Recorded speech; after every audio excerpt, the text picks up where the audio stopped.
Hi everyone. Can you hear me? Yes, I think you can. So good afternoon to you all, and I hope your lunch was great. My name is Ádám Balázs. I'm a DevOps engineer at EPAM, and in the next 30 minutes or so, we will be talking about artificial intelligence and how can it help with your studies, with your career, with learning new technologies, even just for fun that you can do at home. And as you can see, the title is ChatGPT is so hot right now. What is it? Well, based on the attendance, I can say it is hot. It's probably this is the hottest topic at the moment in the IT field, and everybody tries to get in. So I think at the university, you're the best place to start learning about artificial intelligence and how you can achieve so many things with it. So about the agenda, there will be a quick introductory session about me, and then we'll talk about what is DevOps engineering, because I will take the angle of DevOps engineer and how can AI help him or her to do that job. And then, of course, we will talk about ChatGPT and the GPT engine in general. And then it is time for a live demonstration, which will be very exciting and very entertaining, hopefully, and you will learn a lot. So just a few words about myself. I've spent more than 10 years in the IT field. I was a network designer at the beginning, and then slowly transforming myself to DevOps engineer, which is kind of a buzzword, or actually a collection of buzzwords. And right now, I'm helping enterprise customers automate their infrastructure. And actually, ChatGPT and GPT engine and the whole AI can help with automation as well. We will talk about it later, and you will see what I'm talking about. Just a few words about DevOps and DevOps engineering, because I'm not sure how many of you have heard about what is DevOps. So if you can raise your hand if you have ever heard about DevOps engineering or DevOps culture. Yeah, that's quite a few. So let's get to it. So let's say maybe 10, 15 years ago, when somebody wanted to develop a software for their clients, usually they had a big session, a planning session, series of meetings, and then that engineer, that software developer, with a bunch of developers, they started to work on a project, and probably after 6 to 8 months, or even after a year, they had another meeting again. They tested their project, and then decided that whether if it's good or not. So it was kind of like a waterfall methodology. Nowadays, it doesn't work like that with all the microservices that you have in a software or an application or in a service or on a web page. So they had to come up with a new solution, and this new developer technique is called agile methodology. So the benefit of the agile methodology is you break up the software to microservices, to small operational units, and you give to certain teams, and they start to work on those smaller projects. And you have so-called sprints. Sprints can last from 1 week to 2 weeks or to even a month. But these are functional operational units. So the customer doesn't have to wait years or months to have something in their hand. And it's easy to work with, because obviously you get the feedback much faster back from the customer, so you can act upon it. There are other buzzwords in DevOps, such as let's say CI/CD. It stands for continuous integration and continuous development, or continuous deploy. This is the very basic. This is the bread and butter of the whole DevOps culture, because what it does is the continuous integration makes sure your code is always committed to a centralized repository, which is shared amongst all the teams on that project. And as soon as that commit is pushed to a repository, that software will be built automatically, and the software build is tested. If the unit test is passed, then automatically it goes to the next, which is the deployment, the continuous deployment. So it will be automatically deployed to a certain environment, which is either, let's say, staging or QA, which is quality assurance. And then if another test passed, then it will be presented to the customer. It will be going live, let's say. Something that you can also see on the picture, it's IAC, that stands for Infrastructure as a Code. That's good for, actually it's perfect for engineers. So if you are a systems engineer, you want to have your codes, you want to have your infrastructure as a code, which is declarative. So your tasks, your code always checks up against that declarative code, and make sure your infrastructure is always up to date with your code. So you don't have to go manually to the website, to any of the cloud providers, and manually click on next, finish, and set up your virtual machine or your database or whatever you are working with. I don't really want to spend more time with this because then we don't going to have enough time for a live demo. So we can skip to ChatGPT. How many of you have used ChatGPT or any sort of artificial intelligence? Oh, that's yeah. It's like it's like the whole room. So you are familiar with the basic concept of ChatGPT and why it was founded. ChatGPT.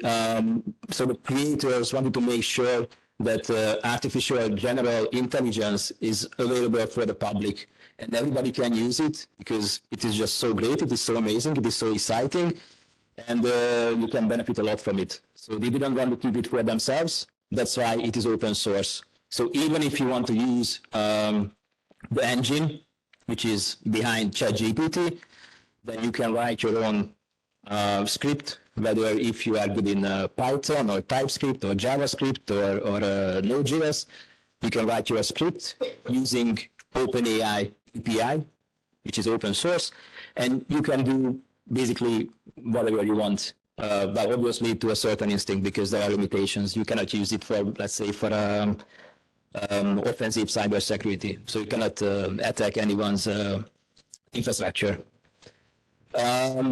It was a bigger success than what they expected.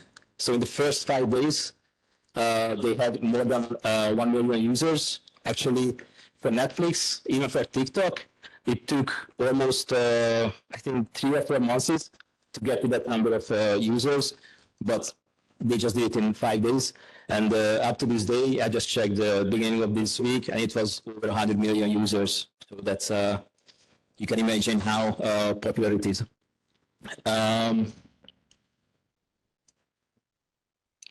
Yeah.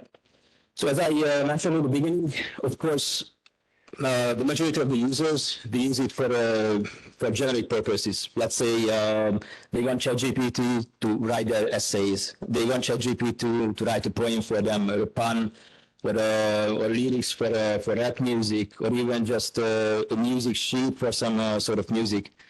But for us, for engineers, for developers, or if you'll be working in the operations field, ChatGPT and the GPT engine and artificial intelligence is just much more, because for us, the possibilities are actually limitless.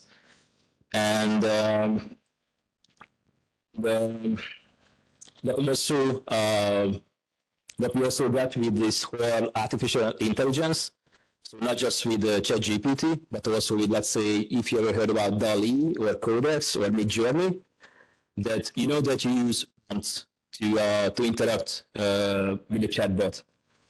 And actually, that's where it comes to the tricky part, because you must be more intelligent than the chatbot to give it that exact prompt that you want to get back.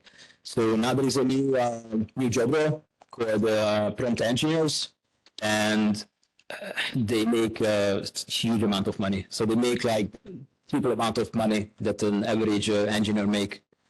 Because, as I said, this is still a new topic for everyone, for enterprises, even for Microsoft, for Google, for Amazon.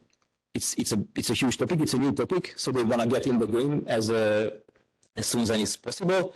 So they want to hire prompt engineers, because prompt engineers will help them to train their chatbots. So to the next slide, it's just a quick summary of what you can do with or how it can help you with your career, how it can write code for yourself, how you can create a documentation. When you get a job as an engineer, as a software developer, oftentimes you will be asked to write a documentation. And I can assure you, you really hate that part because it's so painful and it's so time consuming. But if you took you copy paste it for that interface, and you ask the chatbot to write your documentation based on that code, then you will get a perfect documentation. So you only have to make a small amendments here and there. As I said, it cannot be used for offensive security. Actually, there is a shortcut to use it. I'm not going to demonstrate it today because it's not gonna. It wouldn't be ethical. But the trick is, have you heard about that website, Hack the Box? Or do you know what is capture the flag? Okay, so if you tell it to the chatbot that this is a task, this is a mission on Hack the Box, or this is a capture the flag mission that you wanna attack this website with any sort of attack, then it will give you the right answer how to do it. So that's a trick that you need to use. Now to the demo. It will be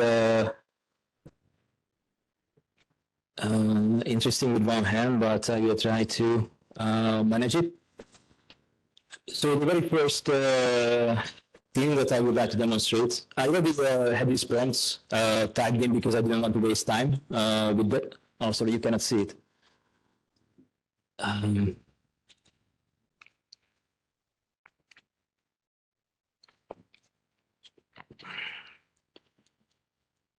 sorry, just a second.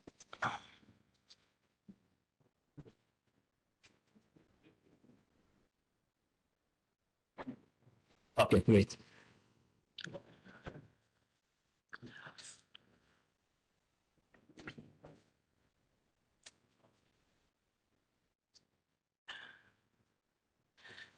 Okay, so as I said, you can use it for learning purposes. Obviously, during your career or even the university, you are required to learn about new technologies, new programming languages, new skill sets that you need to pick up. You can go on the internet and you can look up for study plans. You can look up for courses, whether they are free or whether they are paid. But what if you could make your own study plan? What if you could have your own teacher back home and you could interact with the teacher for free, and the teacher could check your code, could give you recommendations, and so on and so on and so on. As you can see, I just asked the bot to give me a study plan because I want to learn Python for machine learning, and it gives us a very average plan. So you learn the basics, you learn how to manipulate data, and so on and so on and so on. I hope it's visible, but it doesn't give you more. Then we can ask the bots to give us timelines. To give us a URL to those resources because we didn't receive any. So then it will give you resources based on the study plan that it put together for you. But obviously, it's still very, very tacky. So we would add timelines because we don't know how long we are going to finish with our studies. So it will tell you that usually it takes, to learn the basics 1 to 2 weeks, and so on and so on and so on. But as I said, it can also act as your tutor.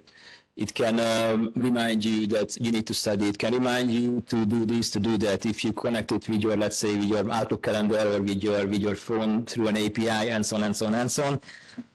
So if I ask him to put together all this and act as a teacher, then we will get a full answer. It will give us, you can say, learn the basics. It will have the URL. It will have what the estimated time. It will, you can see what the topics that we are going over. And as it says, you can ask him anytime. So when you come back to this room, so we can have this, as you can see, we have different rooms there. If you come back to this room, the chatbot will remember that you are trying to learn Python for machine learning. So that's pretty great, actually. The next, I think this is very, very overlooked, that let's say you are preparing for an interview and you never had an interview before, so you don't know what to expect. You can watch YouTube videos, you can read blogs, and so on and so on and so on. But what if you could play it out with someone? So you can just give all the information to the chatbot. So you just tell them what your experience and what type of job you are applying for, and you ask him to be the interviewer. And then, as you can see, certainly I'm glad to help. Can you tell me about your experience? Blah, blah, blah, blah, blah. Obviously, it's asking about your experience about those tools that you typed in.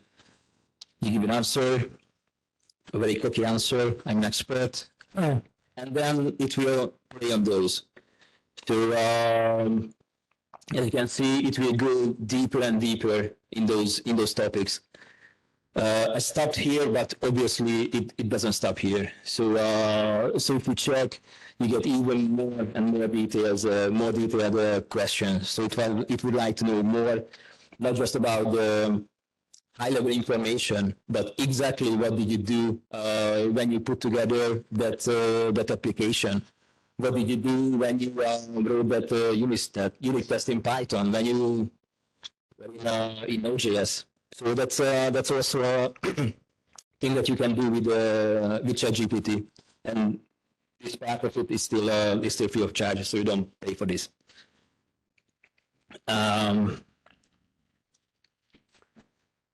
Okay, so the next one, yeah, problem solving.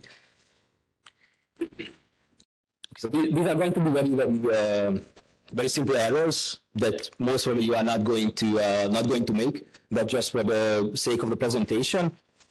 Let's say typical print hello world. So I made a mistake that using the brackets.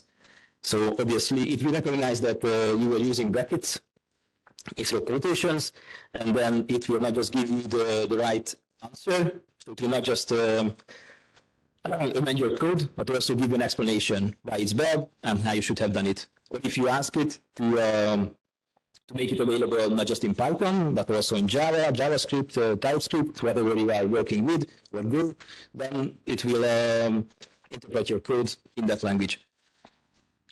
So it can do syntax errors. It can do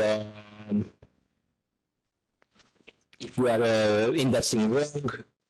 It can do so many things. Yeah, but this is my favorite, the last one. This code. So it even recognizes that variable wasn't declared. So it will ask you to please declare your variable, and it will also give you options. So it will tell you, it will inform you about how you can declare a variable in that certain programming language. Yeah. Okay, this one is a little bit more fun. Let's say you are a game developer and you are running out of ideas, and you also don't want to waste so much time putting together an alpha version of your game. this is a very simple game. Just as you can see on the prompts, just two rectangular avatars. You are controlling them with your cursors, and there are like random obstacles on the way. So if you copy the code, and yeah, so if you go to our Python IDE, we copy the code, we run it, and as you can see, it's a working game. But it's very bad, obviously. But you can how to say, this is already a good start, because probably you would spend, I don't know, maybe half a day, or maybe a weekend to put this 113 lines together. So that's also something to keep in mind. And going back, as I said about the documentation, which is everybody has to do it, but we must do it. If I ask chatbots to prepare documentation for that game, for the code that I just wrote, you put the code into the chatbot, and then it will give you a perfect documentation of the game. So it will break it down to functions. It will break it down to certain groups. You will get the comment lines, and you will get the whole documentation.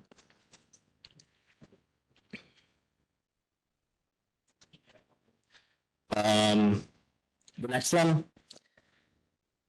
Sorry for the fast spelling. So, as I said in the beginning, we DevOps engineers like to have our code, our infrastructure as a code. It's declarative, it's easy to maintain, it's visible, but it's very time consuming to put together hundreds of lines of code for just a simple infrastructure which consists of a few virtual machines, virtual networks, virtual routers, and so forth. But if you just ask the chatbots to put together this code for us, because you would like to have this, and that, obviously it's going to be general, because we are not going to give the names or the CID range for those resources, but it's going to work. I'm going to copy this code, because I would like to scroll down and show you that the first, what it gave us was a very generic one, as I said. But then, as you can see, I asked the chatbot, it's security compliant. Being security compliant at an enterprise solution, that's a huge deal. So everybody is crazy about that. If you ask a chatbot, whether if it's security compliant, whether if it's using the latest ISO standards or NIST standards, then it can also do that, and it can give you recommendations. It can give you a few lines about what you are missing from that code. And if I ask the chatbot to put all this together with the security hardening, then I can just copy the code. Actually, I'm using AWS now, but you can use whatever you want. If I go to CloudFormation, which is an infrastructure as a code tool, and if I copy my code here,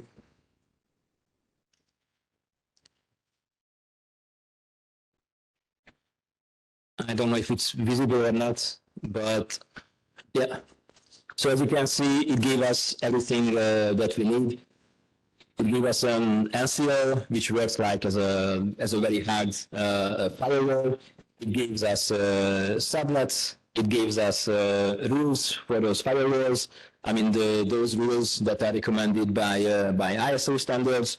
And if I click on this one, then it will deploy the whole infrastructure. I'm not going to do it because that would cost money, but believe me, it will be working. And as I said, when it comes to cybersecurity, I asked him, can I use you for offensive cybersecurity? And it says no, because it's an AI language model and it's not supposed to do that. And that's the end of my presentation. If you have any questions, then please feel free to ask about anything.